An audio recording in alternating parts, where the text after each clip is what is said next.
Bonsoir à tous et à tous, bonsoir à tous les suiveurs et à tous les inconditionnels de Grégoire Omnisport ku ñeme na nga taxaw ku ragal na nga daw Chelsea ngi ñëw dal seen kaw.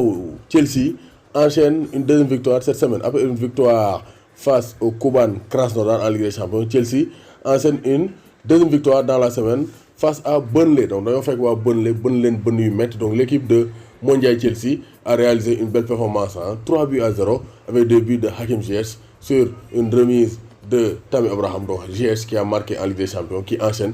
Avec l'arrivée de Ziyech, l'attaque de Chelsea commence à devenir redoutable. Donc vraiment, Ziyech mon titulaire avec Abraham et Timo Werner à gauche, Mason Mount, N'Golo Kanté, Kai Havertz, Ben Chilwell, Thiago Silva, Zouma, Reece James, et dans les buts, on a Edouard Mendy qui a encore réalisé un clean sheet. Clean sheet, mooy jouer match sans encaisser de but. Loolu mooy clean sheet, raxas ba mu set dara du dugg. Edouard Mendy mënu woon def lu dul clean sheet. Pourquoi? Parce que waa Burnley ñoo ko yombal liggéey bi. Burnley c'est 5 tirs au total, 0 tir cadré. 90 minutes amuñu tir cadré, donc Chelsea a été fascinant. Chelsea dañoo mën waa Burnley leen yu mettre 65% de possession de balle, 9 tirs cadrés, 3 buts. Donc ils ont manqué le tiers de leur tir. Donc Zouma moo dugal deuxième but bi sur un corner de Mason Mount bien tiré. Zouma dafa tëb taxaw ci air bi 25 minutes 475 secondes après mbëkk bal bi. Donc Zouma a été l'homme du match, exceptionnel.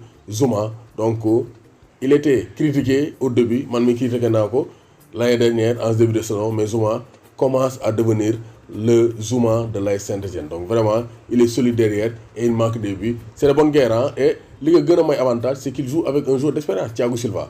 Moo tax défense Chelsea bi actuellement c'est une défense béton. Donc défense bi dafa dëgër, et ça donc c'est de très bonne guerre. Parce que Chelsea la moo nekkoon seen problème mooy défense bi, mais léegi défense bi dëgër na.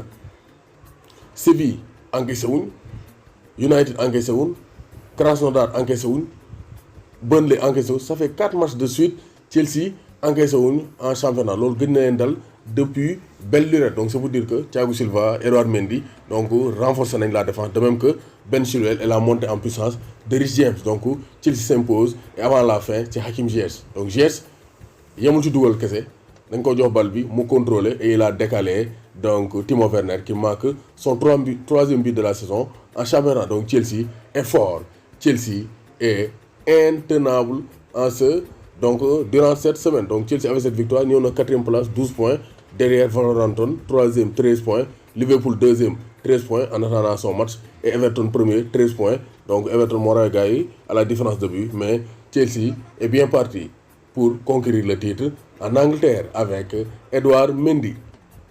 5 clean sheets en 6 matchs bi Edouard kooku am loo di wax bi Edouard saay avec un grand Edouard. Chelsea gagne encore en Premier League. doomu Gaynde Njaay warul tiit warul ragal. supporter Chelsea yëpp maa leen di béggee équipe bu mag bi ñëwaat na Mondial Chelsea borom déggoo. maa ngi lay béggee Ibou Gueye Teranga, ñoom Ibrahima Gueye depuis Parcelles, tous les supporters de Chelsea béggee naa leen.